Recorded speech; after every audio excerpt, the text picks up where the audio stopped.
You have to go. There is this great bar, which I'll talk for. You can watch the sunset from it. I'll save you a seat. Keep waiting, bitch. Something about me you might not know, I'm a huge Star Trek fan. So knowing this, it pains me to say seasons 1 and 2 of Star Trek Picard are some of the worst produced television ever made. I can't sugarcoat it. I absolutely hated Star Trek Picard up to season 3. And season 3 seems to know this. From ditching Talion or Loris, what was her name? Eileen, the Irish Romulan with her pot of gold at the end of the Warbird. God, I mean, it seems like 3 or 4 different actors have like 14 different versions of a character they play in the first 2 seasons. It's kind of hard to keep track. I'm sorry, where was I? Oh, from ditching the entire original cast from the first 2 seasons, these are some of the things season 3 gets rid of. You wanted me to do you a favor. Yes, sir. When you leave, I would be profoundly grateful if you terminated my consciousness. Data! Like I said, almost the entire original cast from the first 2 seasons of Star Trek Picard is replaced by the cast we all wanted to see from the beginning, the next generation crew we grew up with. But how can this be? Didn't Data die in the first season? Again? Actually, forget about Data for a second, but the fucking star of the show also died in the first season? Oh, no. You see, when Picard died in season 1, they uploaded his consciousness into an android.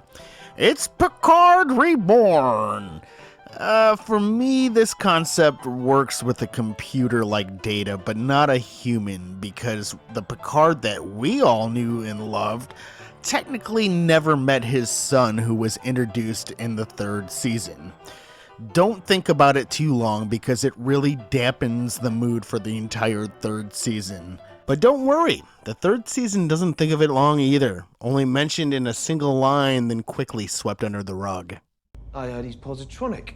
He's still the same man. Is he though? So along with Jean-Luc Picard being brought back, Data is also brought back. But you know who isn't brought back or even mentioned?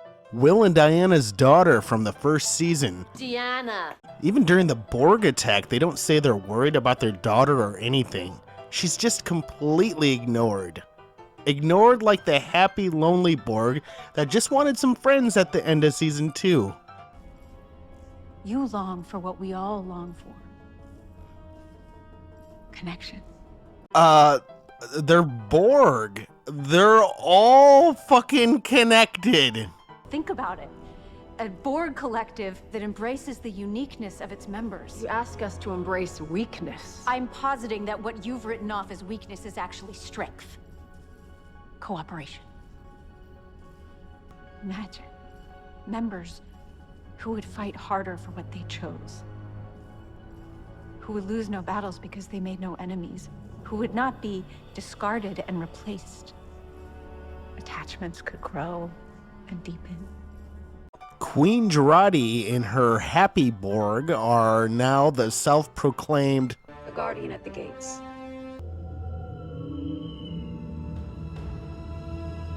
What?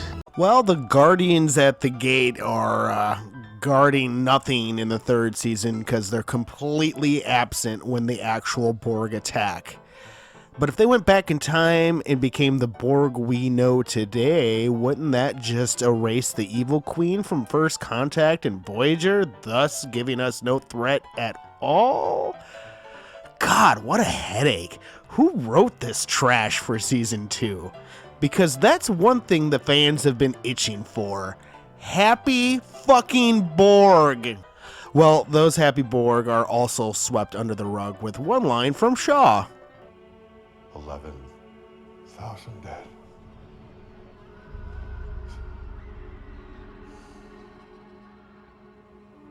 Do you know where your old man was on that day?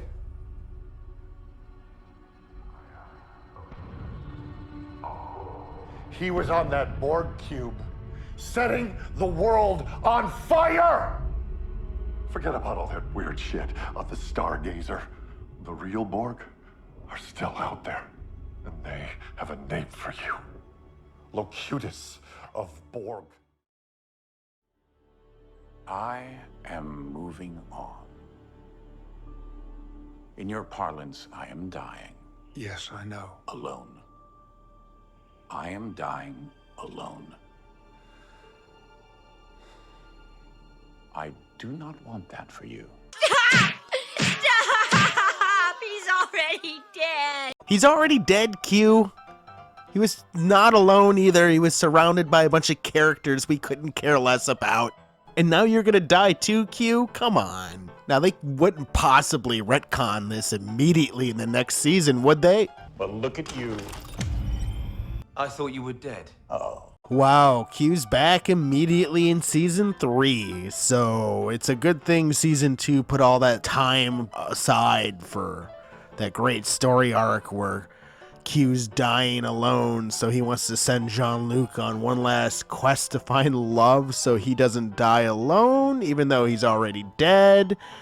And he does this by making one of his relatives depressed in the past, so she doesn't fly in space. Don't fucking ask me. I don't think the writers even understood it. So season 3 finally gave us what we wanted back in season 1 of Picard, which is just a continuation of the original characters in the Next Generation. And I gotta applaud Paramount for giving some of our childhood heroes a great second coming instead of a god-awful butchering of the characters like Disney gave us with their sequel trilogy. Because after all, we all just wanted to see this. If you enjoyed this video, I'd appreciate if you subscribe. And as always, thanks for watching. Just a bit outside. He tried the corner and missed.